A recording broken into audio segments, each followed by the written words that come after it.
Good morning, church. Kids, you are dismissed to Children's Church at this time.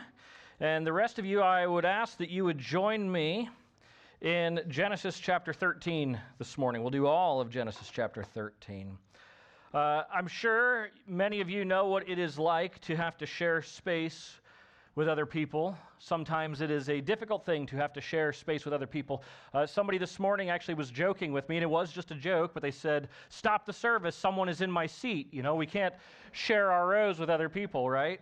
But newlyweds, I can tell you, can be quite a challenge. Herbert's not here this morning. Oh, Herbert is here. Herbert, newlyweds, right? Newlyweds are going to have a hard time sometimes sharing their space, figuring out where certain things are going to go. I remember when Cammie and I first got married, before that I had my own little house. I had a buddy that lived with me, and when Cammie and I got married, I had to kick him out.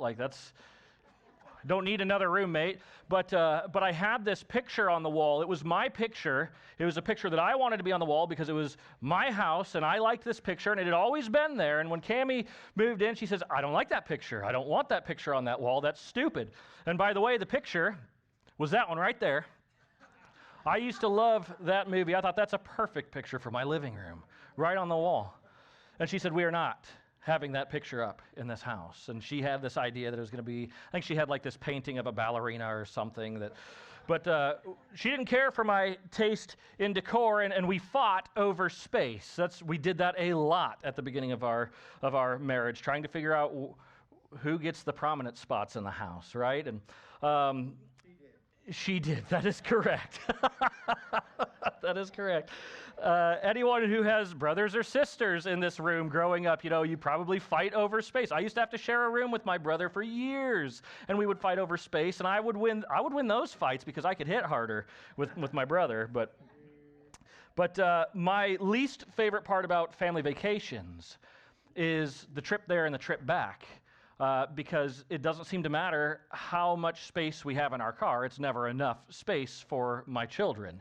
When I was a kid, we would travel around, and we had a sedan that me and my 3 siblings would have to squeeze into one back seat in, and I hated that thing, and I would complain. But I look at my kids, and we have a 3rd-row seat, and they still somehow, we're not even out of town yet on our way on a 13-hour trip to Colorado or something, and Nora's bag makes it onto Emery's side, and it's just we're going to blow up about things, right? Fighting over space just seems to be the human way. We have little squabbles in our homes for sure, but there are some pretty serious cases of land grabs throughout history as well. Much of the blood spilled on American soil is due to range wars and land grabs. And basically, here's my point this morning. Most people don't share space well, or we don't like to share space very well. Things get crowded, people get upset, fights break out. And Genesis 13 is a record of such a case. Abram and his nephew Lot just cannot seem to share the same land, and by no fault of their own, right? We'll see that in the text, that it's not that they're necessarily being selfish over the land. The land just cannot support both of them and all the things that they have. It's just not working out for them, and their relationship is put to the test.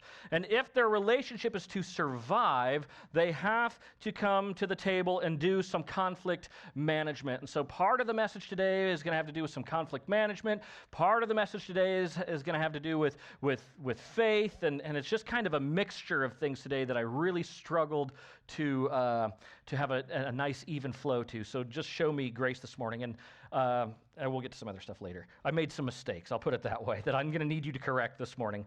But let's get into it. Let's get to Genesis 13, and let's read. We can get that picture off of there now, and let's read the text here. Genesis chapter 13, starting in verse 1. So Abram went up from Egypt, he and his wife and all that they had, and Lot with him, into the Negeb. And remember that this is him coming out of Egypt after a horrible incident in Egypt, right, where he just made some stupid, bonehead decisions, and God had to rescue him. Now Abram was very rich in livestock, in silver, and in gold, and he journeyed on from the Negeb as far as Bethel, to the place where his tent had been at the beginning, between Bethel and Ai, to the place where he had made an altar at the first.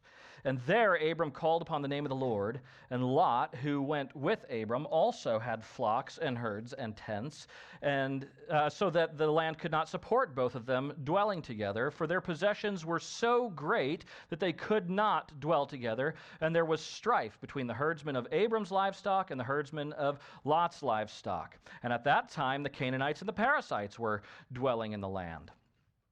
Then Abram said to Lot, "Let there be no strife between you and me, and between your herdsmen and my herdsmen, for we are kinsmen. Is not the whole land before you? Separate yourself from me. If you take the left hand, then I will go to the right, or if you take the right hand, then I will go to the left." And Lot lifted up his eyes and saw that the Jordan Valley was well watered everywhere, like the garden of the Lord, like the land of Egypt in the direction of Zoar. This was before the Lord destroyed Sodom and Gomorrah. So Lot chose for himself all the Jordan Valley, and Lot journeyed east. Thus they separated from each other. Abram settled in the land of Canaan, while Lot settled among the cities of the valley and moved his tent as far as Sodom. Now the men of Sodom were wicked, great sinners against the Lord. The Lord said to Abram, after Lot had separated from him, "Lift up your eyes and look from the place where you are, northward and southward and eastward and westward. For all the land that you see I will give to you and to your offspring forever. I will make your offspring as the dust of the earth, so that if one can count the dust of the earth, your offspring also can be counted. Arise, walk through the length and the breadth of the land, for I will give it to you." So Abram moved his tent and came and settled by the oaks of Mamre, which are at Hebron, and there he built an altar to the Lord.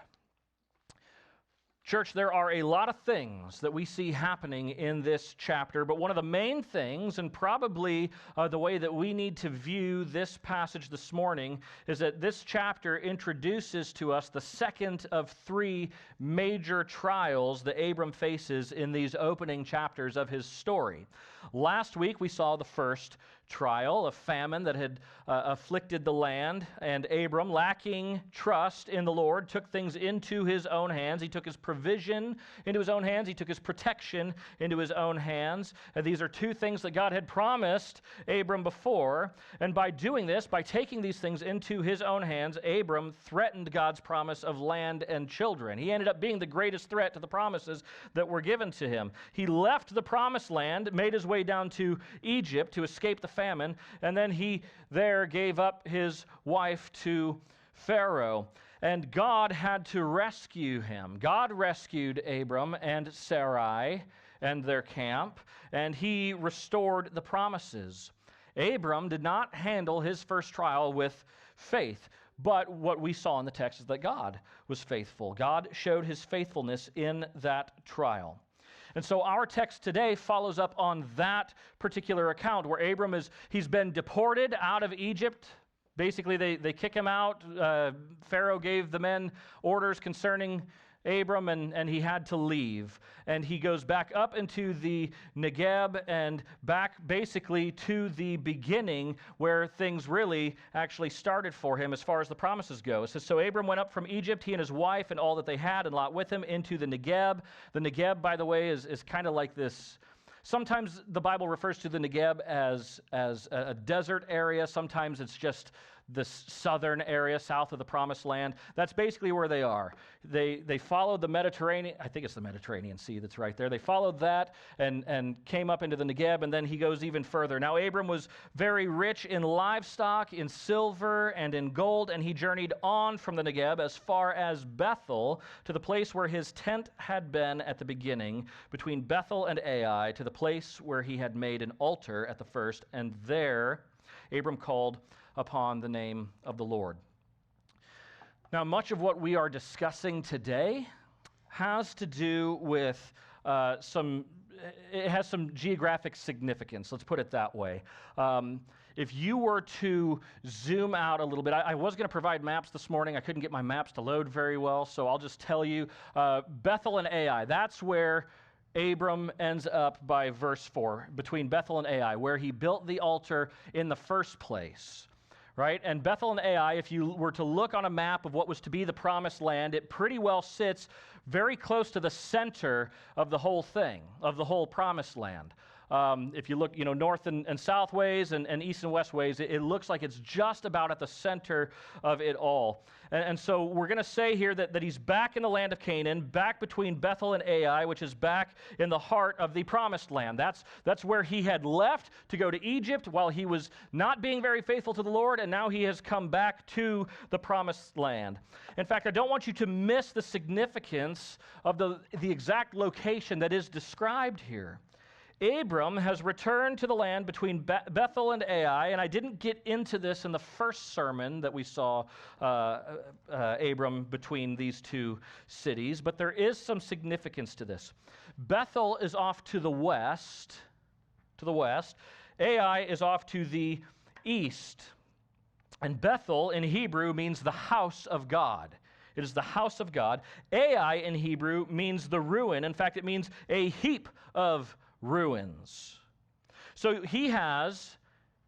geographically, he has the house of God to the west, a heap of ruins to the east, and Abram's camp is right in between those two cities. And think about Ai, the heap of ruins, being to the east. Historically, in the narratives that we've seen in Genesis so far, eastward has been the direction of separation from God. We saw it with Adam and Eve. When they had sinned, they were cast out of the garden. They go east. I'm directionally challenged. I'm sorry. Whichever way I point, just assume it's east. Cain, after murdering his brother, was banished from the land. He had to go east. The land of Shinar and the Tower of Babel, which we know to be a story of depravity in man. It was to the east. East is the direction of separation from God. And notice that when God called Abram lived in Ur. Ur was all the way to the east, way, way, way to the east on the maps. And Abram was to travel from the east toward the land of Canaan, to the land of Canaan, which might signify a closeness with the Lord at that point, right? God is so clever, I think, as he inspires Moses to write this text. God has inspired the direction of physical, geographical movement in Genesis to represent the direction of spiritual movement of the people that we're reading about. And I don't think that Moses' point in the text to include Bethel to the west and Ai to the east is necessarily just to tell us an exact location of his camp, but more of a spiritual indication, a foreshadowing of maybe what's going to happen later in the story. We could even, I think, go so far as to say that Abram's physical location in the passage is a great analogy to the forks in the road that he keeps finding himself on, that he has to navigate. Right? Would his decisions bring him closer to the house of God, nearer to God, or nearer to the heap of ruins? And remember, we're in the midst of his second trial, or just about to be here, and he's going to find himself spiritually in that place as he finds himself physically in that place. So in these verses, we see Abram return to the place in which God had first revealed promises to him, where God had led him in chapter 12, the early part of chapter 12, a very, very important place for Abram.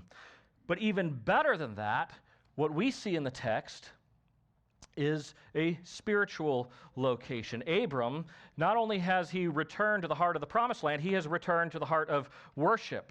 And you can cue the music on that one. It's a little cheesy, I know, but he's returned to the heart of worship here. The text says Abram journeyed to the place where he had made an altar at the first, and that's important language for us to understand. Having been rescued by God from the bad fruit of his distrust in God, Abram's heart has evidently been restored, and he is again worshiping God. In verses 3 and 4 of our text this morning, we see this. Abram journeyed to the place where he had made an altar at the first, and there Abram called upon the name of the Lord. That's near the beginning of our text. We go all the way to the end of our text, down to verse 18, and we see this. So Abram moved his tent and came and settled by the oaks of Mamre, which are at Hebron, and there he built an altar to the Lord. Now, we have twice in our text him coming to an altar, and it's a sign of worship. It is a sign of his worship. And if you notice, you go back to the second half of chapter 12 where he went to Egypt, we didn't see once a single reference of his worship, a single reference of, he never built an altar in all of his travels to Egypt. We don't see him worshiping God at all in the second half of chapter 12. And now, after being rescued, we see him worshiping twice in this passage, and seeing that there is an altar at the beginning for Abram to worship at, and there is an altar at the end. The Hebrew pattern of writing tells us that everything in between for Abram dictates worship, right? It's in the context of worship for Abram. That's the Hebrew pattern of writing. It tells us that Abram is back to it. He is back to the Lord. But again, we have this new trial, the second of three for Abram. Look at verses 5 through 7. We have strife between camps. And Lot, who went with Abram, also had flocks and herds and tents, so that the land could not support both of them dwelling together. For their possessions were so great that they could not dwell together, and there was strife between the herdsmen of Abram's livestock and the herdsmen of Lot's livestock. And at that time the Canaanites and the Perizzites were dwelling in the land. So we have a couple of different issues here, and we have to dig in a little bit, I think, to see them clearly. Abram and his people and livestock are sharing land with Lot and his people and his livestock, and that shouldn't be that big of a deal, except for the fact that the land cannot support all of them. When you have tons of animals grazing the same land, the supply gets awfully low, animals start dying, maybe people even start dying. And remember that Abram, verse 2 tells us that Abram is rich with livestock. The guy is absolutely loaded. He got to keep, remember this, he got to keep all of the sheep and the oxen and the male donkeys and the male servants and the female servants and the female donkeys and the camels that Pharaoh gave him when he was in Egypt, when he essentially sold his wife to Pharaoh. And evidently, Lot had been riding a little bit on the coattails of Abram's success as well, and has amassed for himself a pretty decent operation. And I want you to see a little bit of the word game that Moses plays in the text. If you remember, a year ago when we were studying the first 11 chapters of Genesis, we said Moses likes word games. He's very, very good with Hebrew word games as he writes. And here I think that we have another one.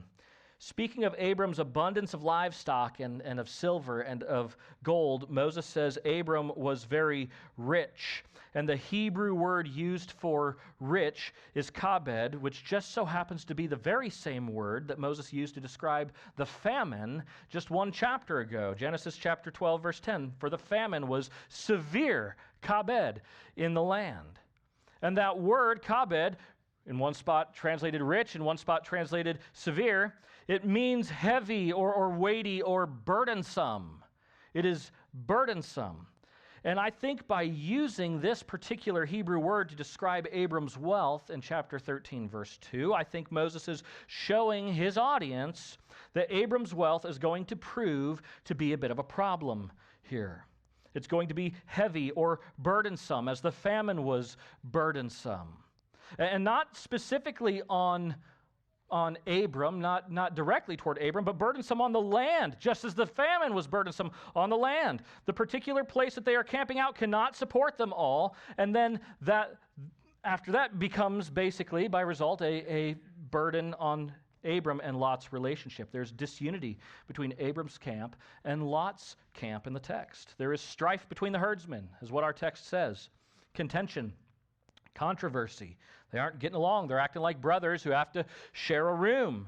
And that isn't surprising. We can understand that, I think. We can understand why there is an issue here. Even the best people squeezed into a tight space is going to bring some conflict at some point. So there's one of the two underlying problems. There's disunity between the camps. Their wealth threatened the unity between them, between these two camps. And here's the other problem. There's disunity between the two camps, and there are also Canaanites and Perizzites that are living in the land. And we could interpret this in a few different ways. Why is it that Moses includes that particular thing in the text? Well, they're sharing land with two other people groups. That might be a part of it too. That's burdensome. Even more specifically, though, I would say that these aren't just two other people groups. These are two unbelieving people groups. there are unbelievers inhabiting the same land as Abram and Lot. Well, why is that a problem in this case? Well, follow me down this trail. I think it's because both Lot and Abram are believers. They are believers, though we often see Lot as sort of this ignoramus most of the time. In a lot of the stories, he just seems like a doof. He's making these stupid decisions. He's still a believer. 2 Peter tells us that he is counted righteous. We can assume then that Lot is, in fact, a believer. And Abram's been going around proclaiming the name of the Lord throughout the land. They know that's what it means to call upon the name of the Lord, to be proclaiming the name of the Lord. The people in the land, the Canaanites and the Perizzites, know that they know the God whom Abram serves. They know who he is. The unbelievers know that Abram is a believer.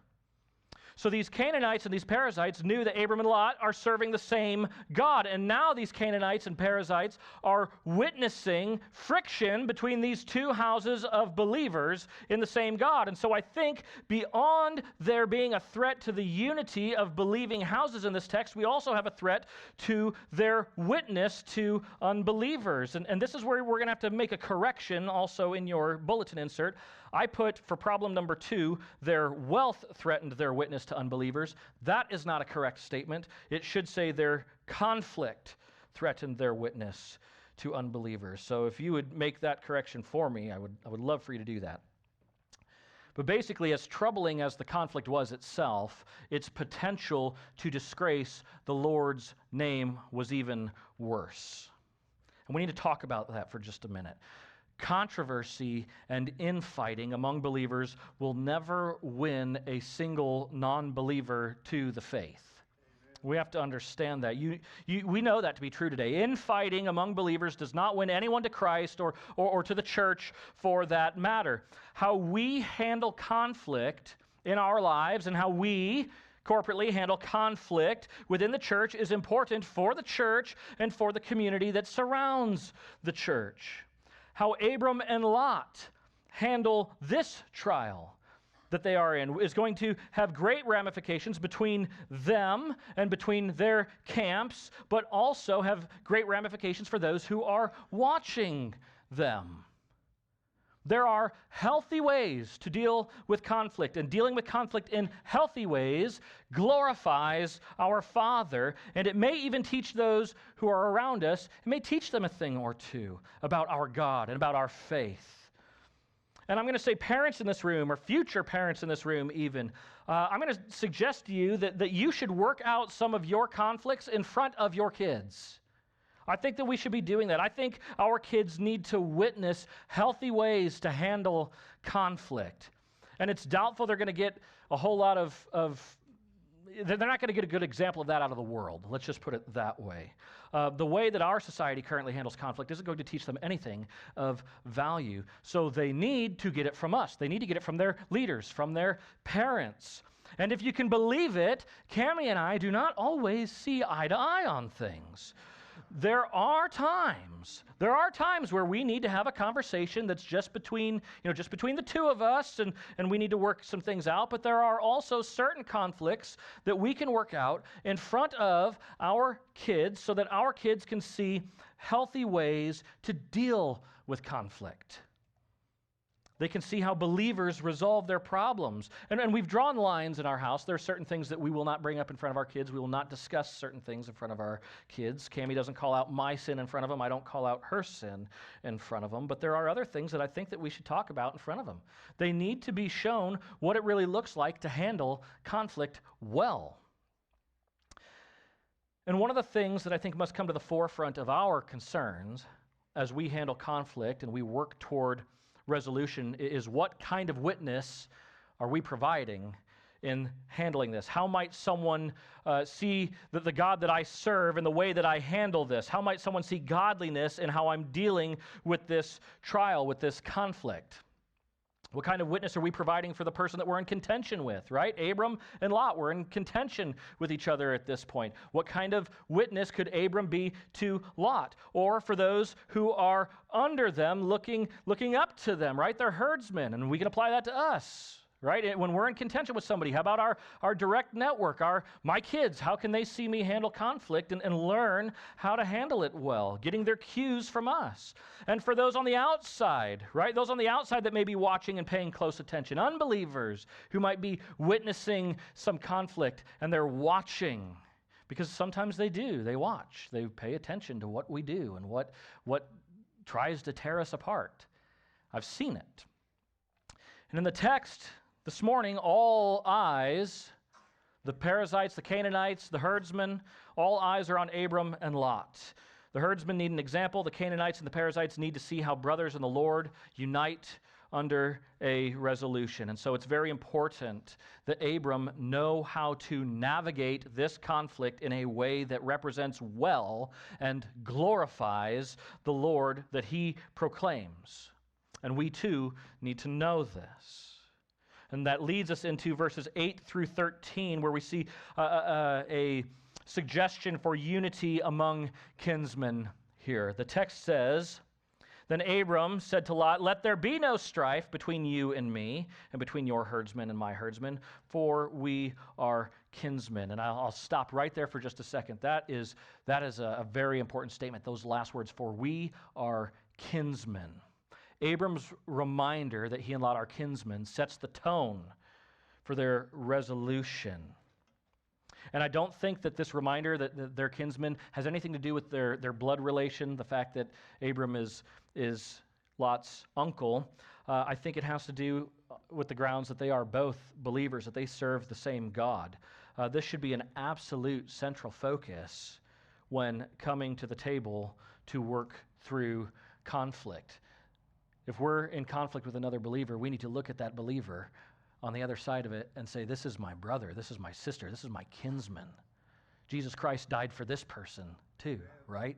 We have to come to the table with that in mind.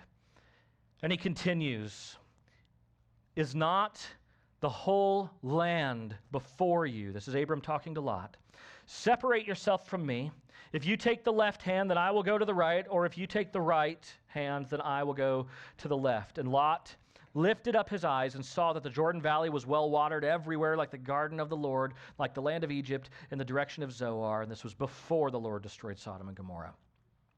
So Lot chose for himself all the Jordan Valley, and Lot journeyed east. Thus they separated from each other. Abram settled in the land of Canaan, while Lot settled among the cities of the valley and moved his tent as far as Sodom. And now the men of Sodom were wicked, great sinners against the Lord. So Abram is faced with this trial, and Abram once again comes up with a solution. Like we saw last week, he's a man of solutions, but last week we saw that his solutions are horrible. But this time we see that he is close to the Lord. His heart is worshiping the Lord again, and we see something different this week. We see a good solution out of Abram. He plugs faith into the problem to see it just absolutely light up with potential. He acted in God-honoring ways. He saw the conflict, and he applied faith. He applied a concern for the name of the Lord. And here's what he did. He committed himself at that point to unity with his kinsmen for the sake of the Lord. Abram committed to unity by coming to the table first with peace in mind. And we see that very specifically in the text. "Let there be no strife between you and me. Let there be no strife between you and me and between your herdsmen and my herdsmen, for we are kinsmen." And this is so counterintuitive to the human way. Most of the time, and I say this as an unfortunate thing, when people are in conflict with one another, it is not our faith that speaks first. It tends to be our flesh that speaks first. The flesh wants to insist on its own way. The flesh will fight for preference over unity, right? Oftentimes we come to an argument and we say, I want to win the argument. Who cares if I'm at war with a brother or sister in Christ so long as I win? When conflict pops up, sometimes it is the flesh that speaks first, and the flesh is never in favor of unity. And we can recognize it when the flesh is talking. It's often loud, not loud like I am right now, but loud as in unpleasant loud, yelling, fault-finding. It is argumentative, it is demanding, it is selfish, it is inconsiderate, it is pushy, It insists on its own way. It refuses to understand. And that is not how God's people should ever come to the table of conflict.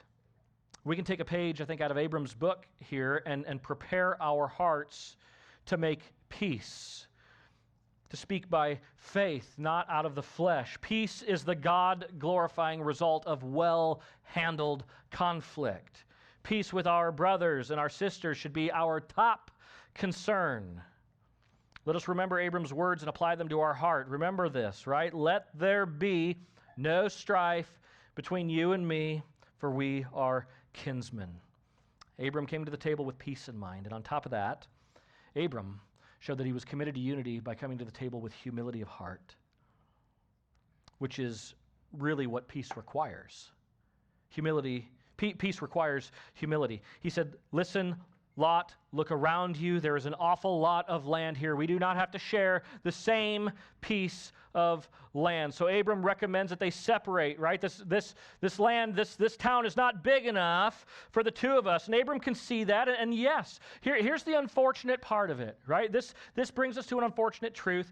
Sometimes peacemaking means that we graciously go opposite directions. We see it in the text today with Abram and Lot. We've seen it in Acts chapter 15 with Paul and Barnabas. They're arguing. Mark wants to go on a missionary journey with them, and Paul says, nope, I don't want him. He bugged out last time. And Barnabas says, nah, I think we should bring him. And they just can't come together, and they separate. But the lesson in this text and in Acts 15, where Paul and Barnabas separate, is that they did not separate to avoid reconciliation. They separated in an effort to maintain unity, and there is a difference. There is a difference. And being the older man in the family, and on top of that, being the one to whom this land is promised, and whom this faith expedition rests, Abram actually had the right to choose where he wanted to go, and thus had the right to choose where Lot was not going to go. But look at what Abram said to Lot. He says, is not the whole land before you? Separate yourself from me. If you take the left hand, then I will go right. If you take the right hand, then I will go left. Abram humbled himself, and he gave Lot first pick. And in this lesson about peacemaking, let us all understand that Abram is an example here. He is a good example here, and he shows us here that sometimes, and I underline sometimes, in order to achieve peace, we have to give up our rights. And I know that every freedom-loving patriot in this room shuddered at those words, that sometimes we have to give up our rights. But notice I said sometimes, not all the time. There are times in which it is very, very appropriate that we insist upon our rights and that we stick to our guns. But I like how one pastor states it. He says, the problem isn't always or sometimes when it comes to laying down our rights. The problem with the human heart is never. That's the problem. Some people are never willing to do so. They're never willing to concede. They never want to give in. They don't want to compromise. They want to hold on to whatever they can. They may feel that they have a right to their anger. They may have a right to this bitterness that they feel. They may have a right to this preference or that preference. You can aim this in about a million different directions. It can apply anywhere. So let the Lord speak to you in that. But some people are just never willing to do so. And Abram's not one of those people. Abram humbled himself, gave up his right to choose where he should go, and gave Lot the first choice of the land that was promised to Abram, not Lot. And Abram here teaches us by way of his actions that we ought to be willing to suffer great inconveniences rather than publicly disgrace the gospel, rather than disgrace the name of the Lord. And I just think that this is a great lesson for believers to learn and to be reminded of regularly. And Lot, he sure enough, given this permission by Abram, intensely surveyed the land. He lifted up his eyes, the text says. He lifted up his eyes, and he saw that the Jordan Valley was well watered everywhere, like the garden of the Lord, like the land of Egypt. And I think there's some important descriptive language here. Lot lifted up his eyes and saw, and what he saw was this well-watered land that he thought could be as beautiful and as fertile as the Garden of Eden. and it reminded him of the fertile lands of Egypt that they had just left. And though I think Lot probably envisioned perfection as he looked to the east at the Jordan Valley and thought, this is going to be my land, this is where I'm going to go. I think he envisioned perfection, but the very fact that the Garden of Eden and Egypt are both mentioned here, I think foreshadow not perfection, but judgment. Adding to the fact that Moses mentions Sodom and Gomorrah here parenthetically as well, we should interpret what we see here as a bad choice by Lot. Between Bethel and Ai, between the house of God and a heap of ruins, Lot chose poorly, calculating the material advantage of a riverside economy. So Lot chose for himself all the Jordan Valley, and Lot journeyed east. Again, east is the direction of separation from God, and we can know from this that things will not go well for Lot. One can conclude here, as we look at their story, where Abram acted graciously, Lot chose greedily. He chose what looked to be the better portion, but will end up corrupt. And Abram settled in the land of Canaan, while Lot settled among the cities of the valley and moved his tent as far as Sodom. And Sodom, you know the story, Sodom was filled with wicked, great sinners. And unfortunately, we're going to cover Sodom around Christmas time. Going to be odd Christmas season. But this entire interaction is a very good example of the difference between living by faith and living by sight. We have Abram here, who's acting by faith. Right, acting by faith. And we have Lot here who simply lived by sight. He made a choice by sight. Abram knew that regardless of what happens, God will make good on his promises of land and children and blessing. Remember that's the context that flows through these passages, the promise of children and the promise of land. In contrasting this story with Abram's story in Egypt in chapter 12, what we can see is that faith is not faith unless it is lived. I heard that on a show this week and it stuck. Faith is not faith unless it is lived. Lot went by sight, and that we will see in the very near future will lead him to a very messy situation and some horrible consequences. I like how Jim Hamilton phrases this, how he frames the whole thing. He says that Lot lifted up his eyes, he lived by sight, and he saw a false Garden of Eden, and in the valley saw the city of man trying to pose as the city of God, and he was fooled.